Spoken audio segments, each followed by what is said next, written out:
The Football Show on Off the Ball. With Sky, all the football you love in one place. Across Sky Sports, BT Sport and Premier Sports. I'm prepared to do anything I can to play for my country again. Do it then. What about your start to the game? It wasn't bad, was it? Why should an honest answer be a mistake? How can a modern day manager not have a mobile phone? Why should he? Welcome along to the Football Show. On tonight's Off the Ball, Aston Villa have just scored against Burnley. It could be another important goal in the fight to beat the drop. It is Buendia who has scored for Aston Villa to equalise against Burnley. That game is now 1 apiece, just 3 minutes into the second half. They're also back underway for the second half at Chelsea 1, Leicester 1.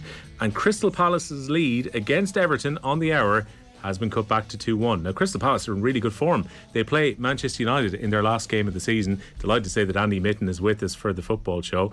And Andy, is there any nerves about Manchester United going into this last game against Crystal Palace? West Ham would have to win their game for it to become a potential slip into the Europa Conference League. But it seems on the face of it that Palace are finishing the season pretty strongly. They are. They've only lost 4 of their last 16 games. They've taken 4 points off Manchester City and Arsenal this season. And I think Patrick Vieira's done a very good job. They were unlucky to lose at Old Trafford in the first game of Ralph Rangnick in November. They should have gone ahead. I think Palace has been one of the success stories of this season. If you look at the league table before tonight's game, there were 13, so that doesn't sound so impressive, but they could still finish as high as 8th, and they've got a better goal difference than the teams above them. In fact, they've got a better goal difference than Manchester United. So it's a big game because there is a significant difference between the Europa League and the Europa Conference League. I say that like I know something about the Europa Conference League. I've never seen a game in it live. I've seen it from a distance this year, seen the teams who are in it. But I think the Europa League's really impressed me this year as a tournament. Big teams, big traditional clubs in it. Big surprises as well. Who would have thought Rangers would have got to the final? Barcelona would have been knocked out. And let's be realistic, Manchester United's level at the moment is more Europa League than Champions League. So I do remember a time when United fans mocked Liverpool for playing in the Europa League. But this is where Manchester United are right now and don't deserve to be any higher. And a big reward to bat for the Europa League here. Eintracht Frankfurt will go into the Champions League draw as number 1 seeds because they've won the Europa League, a team who finished well off the pace for the Champions League spots in the Bundesliga. But Frankfurt can now look forward to potentially an easier group off the back of winning the Europa League than if they had qualified in 4th place in Germany. And that's not to be underestimated, even when you take into account what a huge night it was for the club to win on penalties in Seville against Rangers last night. That added little cherry on top of going into the Champions League and the riches that are available. The Europa League has got that nice little incentive for the winners each year. Yeah, I think that Frankfurt had a great competition. That win in Barcelona, and I was there, I was in the stadium when they brought 30,000 fans. They did it the hard way. I thought Rangers were unlucky, but I loved looking at that final. And I didn't have a dog in that fight. I just watched it as a neutral. And the fact that the stadium was just full of colour. It looked like every single fan was wearing colours. Loads obviously didn't have tickets either. And yeah, I think the Europa League is a decent tournament. And if you look at who won it last year, Villarreal, they got to the semi-final of the Champions League this year. They didn't even finish top of their group. A team called Manchester United actually beat them home and away, but Villarreal did exceptionally well, knocked out Bayern Munich, knocked out Juventus in the group stage, was at them games, and then lost to Liverpool. The damage was done in the first leg at Anfield, but really gave Liverpool a fright in the first half of the second leg. So it does show that the Europa League winners can go on and can do well. And again, it's not the Champions League, certainly not financially, but when I see the teams in the Champions League, there are, of course, there are some great teams. They're the best teams. But some of the clubs, it's a bit samey. And when I look at the Europa League, I think, I fancy going there. You know, as a travelling fan, there's a little bit more intrigue there. Now, I could extend that to the conference because there'll be places that none of us have ever been to before. But I'd rather try and be positive and hope that Manchester United can get a result at Palace. But look at the form of United, look at the results, look at how well Palace are doing. It's a really, really difficult game for Manchester United. A very poor Manchester United with demotivated players, confidence is low. Ralph Rangnick's last game as interim boss. So I'll be going to Selhurst Park and I'll click through the turnstiles and think that United can win. But I wouldn't be surprised at all if I keep seeing the repeat offences of the team going behind and then struggling to get back into the game. What do you make of Erik Ten Hag's decision not to go on the holiday with Ajax after their season? They were due to go to the Caribbean.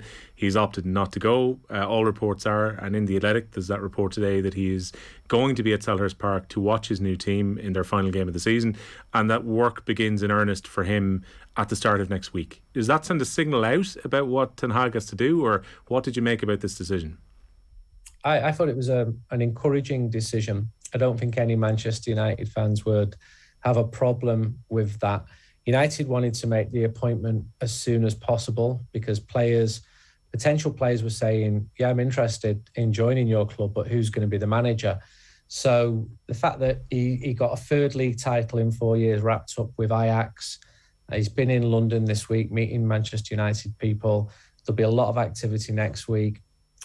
He's going to be meeting people as well. That's all good for me. And then he'll get on the training ground, which I know he loves doing, at the end of June, have a couple of weeks before United fly off to Bangkok for a pre-season game with Liverpool, and then on to Palace and Aston Villa in Australia. So I'm encouraged by it. I think he's got a huge job. I think he did excellent at Ajax. I like what I hear about him. I've spoken to lots of people about him. Journalists in Holland, football people in Holland, people who've worked with him, and the reports are good. Now, I might say that the reports were good before Louis van Gaal came or Jose Mourinho came, so I'm slightly circumspect. I think you've got to be with Manchester United. I think it'd be a really, really tough job for anybody coming in, but there's been so many changes at the club, and they will continue. That there'll be more departures, there will be more arrivals. I've covered this football club for over 30 years, and I've never seen a time where there's been so many changes among the staff, not just on the football side, but on the non-football side as well.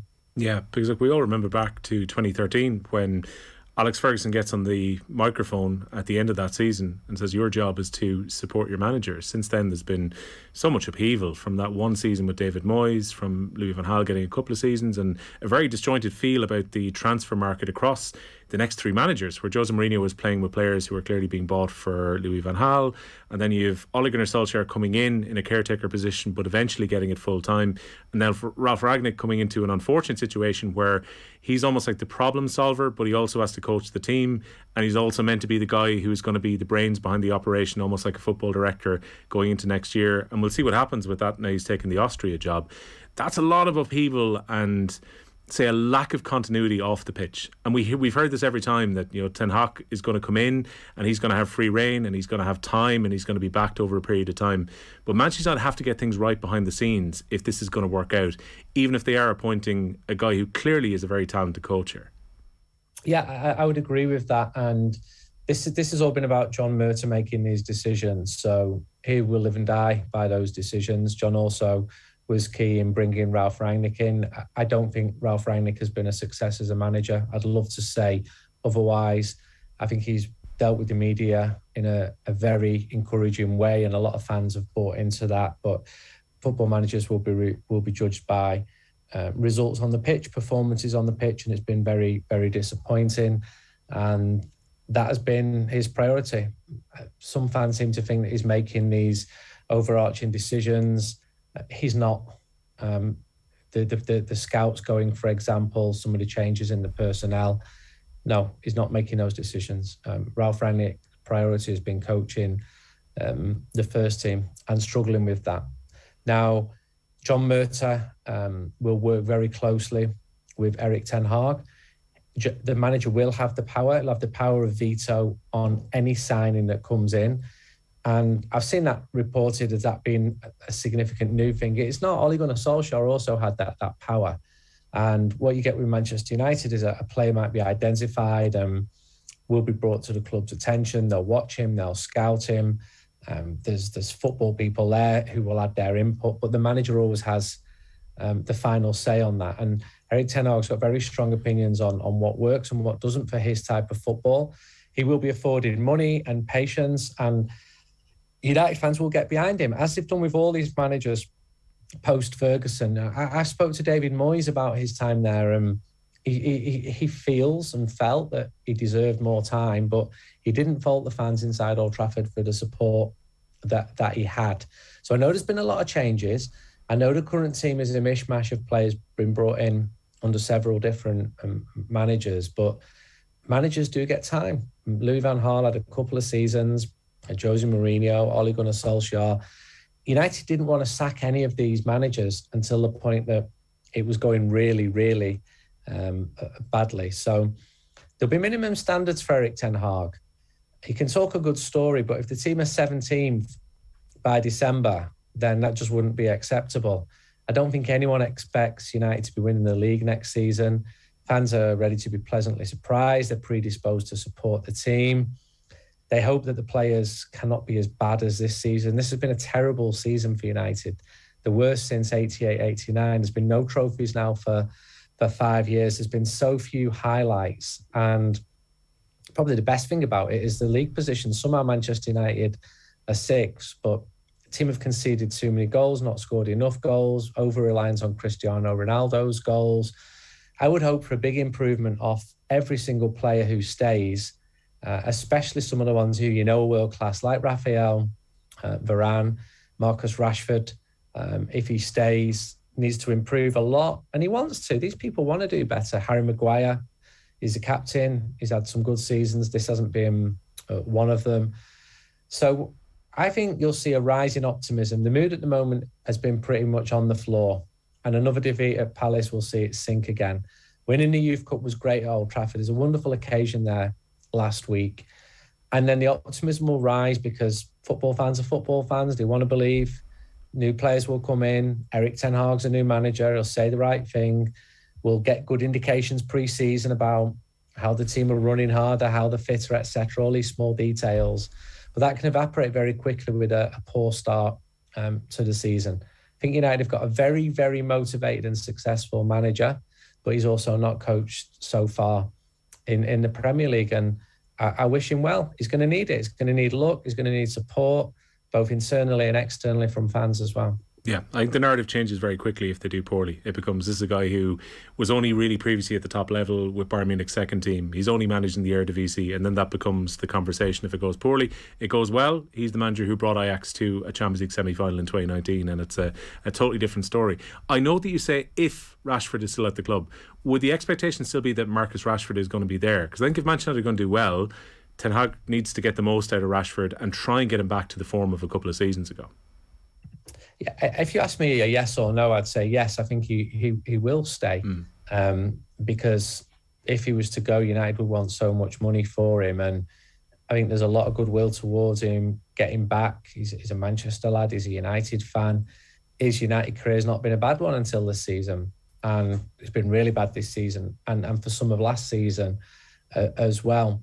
So if Real Madrid came in for him tomorrow and offered 80 million, I've no doubt that Manchester United would snap their hands off for it. But that's not going to happen because of the way that he's played. So I think it's far more probable that you'll see other departures before Marcus Rashford. Rashford would have to push to leave. Lots of the players are out of contract. So we're likely to see the departures of Juan Mata, good player, great person. Edinson Cavani, great player, terrible season this year because he's not been fit enough to play. Phil Jones has got another year left, but he'll want to play football. We saw reports today about Aaron Wan-Bissaka. I'm told that the focus will be on bringing a midfielder or midfielders and forwards in. I've probably missed a couple of people there who will be leaving. So you're going to get Pogba. Pogba's out of contract. He's got an offer from Manchester United, and I think he probably wants to leave Manchester United. And we saw him being linked with Juventus. Speaking factually as a journalist, he's not signed anything yet. He's got an agent who will be doing the talking for him and speaking to different suitors, seeing what they've got to offer. And that agent's job is to say, okay, we've got this offer from this club, A, B, C, D, E. There definitely was interest from Manchester City a few weeks ago. I'm told that the player, while saying thank you very much, didn't want to go and play for Manchester City. would have been a bit problematic for him living in Manchester, I think, if he'd done that and finally come good, because he's been an underwhelming signing overall since that world record transfer fee. We did a poll on United We Stand a month ago. 95% of United fans polled wanted to see the back of Paul Pogba. So there are mitigating circumstances that there always are in football, but he's another player who has underachieved. And there's a sense that Erik Ten Hag, as the new manager, he's got to start getting a tune out of some of these players with huge reputations.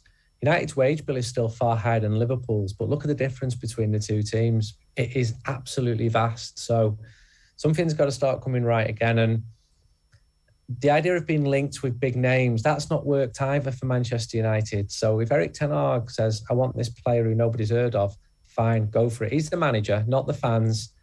He's been successful. He's got to be backed in his vision. And I think United in the past, in the post-Ferguson era, have been dazzled by names. You've had a situation where agents have gone to people like Ed Woodward and said, would you like Radamel Falcao now?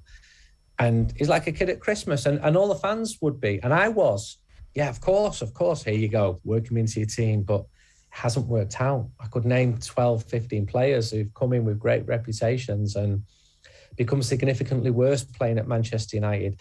That has got to change. If United are going to be successful again, it's got to be a better dressing room, it's got to be more discipline, and there's got to be a better effort from the collective, because the team are punching way below their collective talent at the moment. Yeah, Richarlison has just scored for Everton 2 apiece, so Leeds supporters might have just been feeling the pressure was off slightly with Everton being behind and 2-0 down in that game, and Aston Villa have pulled back that goal against Burnley, so 1 apiece currently in the Premier League. When it comes to signings, you're in a unique position here, Andy, where you've got an eye on Manchester United but living in Barcelona, so therefore you might have an idea about what's happening around Frenkie De Jong. He's been heavily linked with Manchester United. I think from what Juan Laporta was saying yesterday, there's an acknowledgement in Barcelona that ultimately they would like to get some money in, and there aren't many players that they could sell that could command a fee. Is this a case that it might work out for both teams? Manchester United get a player that has played under Ten Hag previously, and Barcelona can get in ready money which they need for the end of June. Yes is a very simple answer to that question. I spoke to people on both sides. I've been in both cities. I'll do exactly the same this weekend. I'm going to meet someone from Barcelona next week. And Frenkie is someone who Manchester United are absolutely interested in. Because Barcelona paid so much for him, they want to get as much for him. Xavi Hernandez, his manager, has said he wants him to stay. Managers tend to say that because they want as many players to pick from as possible. I've watched him closely. I've probably watched 60% of his home games in camp now. Ever since he signed, he had a really good first season. He looks much better playing alongside Sergio Busquets than when he's given a more freer role. But I think he's a wonderful footballer. I think he's the type of player in the right system with the right manager, such as someone like Erik Ten Hag, who could be incredible. He's a very elegant footballer. He's an intelligent person. There are links between him and Ten Hag in terms of some of the people they're very close to. But United will not allow Barca to say, okay, Frenkie, 80 million. Barca want that situation. Barca think that they can get top money from the Premier League. I think those days are gone. Because, and I'm not just, this isn't my opinion, I've been speaking to people involved in this situation. United is still coming back from COVID. There will be money to spend, but you'd be looking at more like the figures which got Rafael Varane out of Madrid last year. Madrid needed money too last year. They offered Varane a contract, but didn't really push hard on that contract offer. And the player knew that. And Frenkie De Jong would know if Barcelona don't really want him. He's English, obviously speaks English perfectly. He's Dutch. They learn the new language each different breakfast each morning. So if he signed, I think United fans would totally welcome that as well.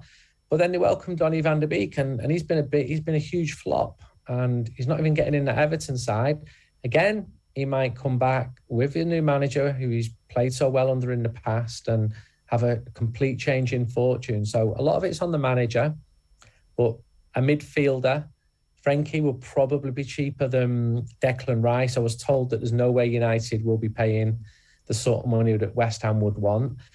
And West Ham have got money now. West Ham's average crowd is almost 60,000. Long gone are the days where Manchester United could go into smaller clubs and get their best players. It's much more difficult to do that now. You saw that with how much the club had to pay for Harry Maguire. Those days of going to someone like Tottenham and getting Teddy Sheringham or Dimitar Berbatov or Michael Carrick, it's long, long gone. So they've got to be smarter in the transfer market, but Spanish clubs still do need money. Cristiano Ronaldo, I saw Ten Hag was talking about him and said that he's a magic player, I think was the quote that he used.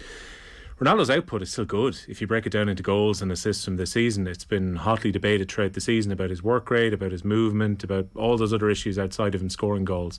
But still, some of the best performances from Manchester United individually this year have been Cristiano Ronaldo. Is the feeling that he will stay for the second year of that contract and play next year, or what's the word coming out of Old Trafford about that? Again, if you ask me a yes or a no, I'd say yes, I think he will stay, partly because he earns that much money. It's difficult for someone else to pay what he's getting for someone of his age. He's had a good season. His statistics are fantastic. He's been responsible for most of the best moments in a poor season. I could argue pretty strongly the counter side to that argument as well, and that the way United have to play has to change considerably with him in the side. That's certainly a view that Ralph Rangnick would be familiar with. The signing of Ronaldo was dropped on the coaches on like the day before it happened, the day it happened. And again, it's that kid at Christmas syndrome where, would you like Radamel Falcao? Would you like Cristiano Ronaldo? Of course, yes, I would. But it doesn't always work. I do think Ronaldo has worked, but I'm sounding hesitant because I think that there's an issue there. I think it's quite intelligent what Ten Hag's done and come out and praise him, and Ronaldo has done the same, because they both want it to work. It wouldn't surprise me if they've both spoken to each other. They both want Manchester United to be successful last season. They don't want to be at loggerheads with each other. And it would take a brave manager who signals the end of Cristiano Ronaldo's career and starts to fade him out from view. He's very popular with United fans. He's still doing it. And that's that. You know, he's not the problem for Manchester United at the moment. He's the one who's scoring the goals, scoring the hat-tricks. He was doing it in Europe. But it'll be interesting to see what happens. I think he'll stay next season, but it'd be very interesting to watch him next season. On a final note, away from Manchester United, I want to ask you about the Barcelona women's team who are involved in this upcoming Champions League final this coming Saturday against Lyon. And you were at Camp Nou with your daughter not that long ago for the Clásico in the knockout stages of the competition, which was remarkable. Even if the tickets are given away, for 90,000 plus people to actually turn up to watch a women's Champions League game was remarkable. And this seems to be a tremendous team that Barcelona have put together here. They've just swept La Liga again. They concede so few goals. They play stunning football. And it looks like they might go back-to-back in the European Cup this weekend. It's wonderful what's going on. And I took my daughters to that Real Madrid game. I think it was €7 for tickets. And it worked because tickets to see Barca's men's first team are too expensive.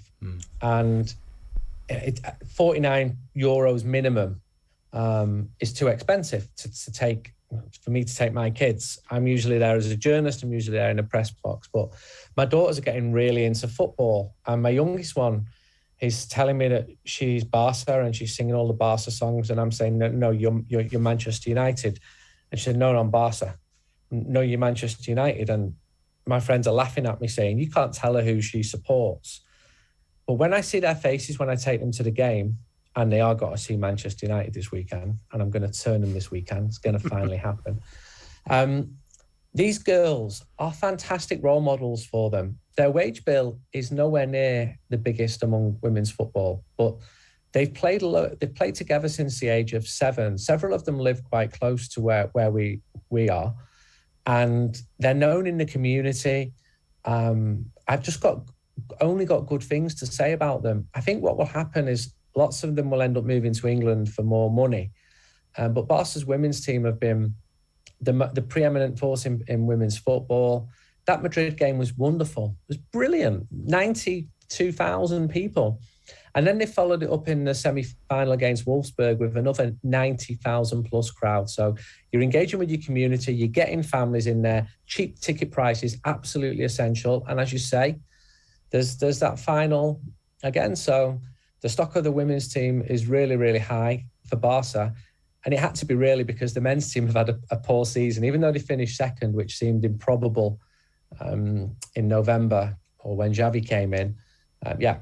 The women's team has been an absolute success. They've got some of the best players in the world, and through friends of friends, my family knows some of them, and I just hear good reports of well-grounded young ladies who are a credit to their profession. Yeah, it's a stark contrast when you see the men's team going out in the quarterfinals of the Europa League and their stadium effectively being taken over by Frankfurt fans by comparison to a full house for those games in the quarter and semi-finals of the Champions League. Andy, thanks a million for joining us on the show tonight. Thank you. Of course, you can read more from Andy in many publications like United We Stand and also in The Athletic. Latest scores from the Premier League then as we go into the last half hour of tonight's games. Burnley had a shout for a penalty. It was referred to VAR but not given. It's still 1-1 between Aston Villa and Burnley. It is currently Everton 3, Crystal Palace 2. What a comeback this could be for Frank Lampard's side, and it could secure their place in the Premier League for next season. Dominic Calvert-Lewin has scored the third Everton goal. There's 3 minutes to go, the 86th minute, that goal coming from Calvert-Lewin. It's one apiece between Chelsea and Leicester, and in the League of Ireland Premier Division there's about 5 minutes left at Belfield. Shamrock Rovers very much on course to go 7 points clear at the top. They lead by 3-0. Our football here on Off the Ball is with thanks to Sky. You can watch every single live Premier League game on Sky Sports, BT Sport and Premier Sports. We're going to be looking forward to the last weekend of the season when we come back after this short break. Football on Off the Ball. With Sky, all the football you love in one place. Across Sky Sports, BT Sport and Premier Sports. At 3 o'clock. Every weekday. Never let your phone ring more than 5 times. Hello? Hello? Hello? Why? You're joking me. Because you could be missing out on News Talk's cash machine. You mean by it? Oh my God! So far, we've given away over €1 million to our lucky listeners. It's the right answer. Congratulations. I'm so excited. Thank you, Barry. So listen in daily for your chance to play News Talk's cash machine. Today was the first day to enter, would you believe?